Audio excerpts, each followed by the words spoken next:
අයිතිවාසිකම් සුරකීම සංවිධානය අද අසේල සම්පත් එක්ක මමත් මෙතනට පැමිණියේ මේ ඇමති මේ මහින්ද රාජපක්ෂ නාමල් රාජපක්ෂ සහ ඔහුගේ දරුවන් ඔරා කියලා මුළු රටටම ලෝකෙටම දන්නලා තියෙන අවස්ථාවක මේ හොරකම් කරලා තියෙන්නේ අද රුපියලක්වත් ඒගොල්ලන්ගෙන් ආය කරගත්තේ නැහැ. ආය කරගන්න සල්ලි නැහැ බැලින්න. ඒක නිසා මේව හොරකම් කරලා තියෙන්නේ කවුද? පසුපෙළේ කට්ටිය.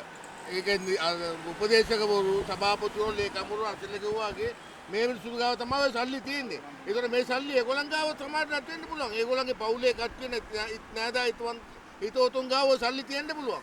ඒක නිසා කරුණාකරලා මම කියන්නේ මේ අපි අල්ලස් එක අල්ලස් කොමසාරිස් ජෙනරාල්ට අපි ඌට වේලසනින් අපි ඌට ඔව් වෙනුවෙන් අපි පෙනී සිටියා.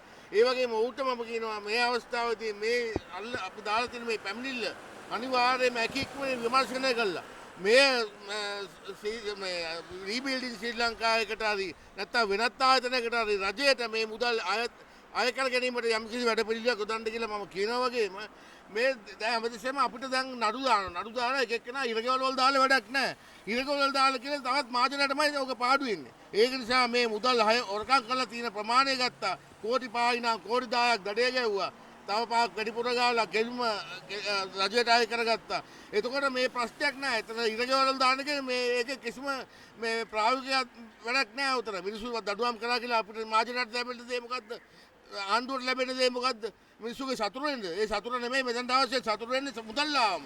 ඒක නිසා මේ අපි දැන් මේ පැමිණිල්ල දාපු විදිහට මේ ඇමතිවරුන් ගාවත් ඒ වගේම ජනාධිපතිතුමා ගාවත් මේ ඉන්දියා හිටපු ඔක්කොමගෙම විමර්ශනයක් කළා මේ මුදල් ලබා ගැනීමට කටයුතු කරන ලෙස මම ඉල්ලා සිටිනවා. එහමද ඔබතුමාගේ නමයි තනතුරයි කියන්නේ? මගේ ලකී කරුණාතිලක රෝගී අයිතිවාසිකම් සුරැකීමේ සංවිධානයේ සභාපති.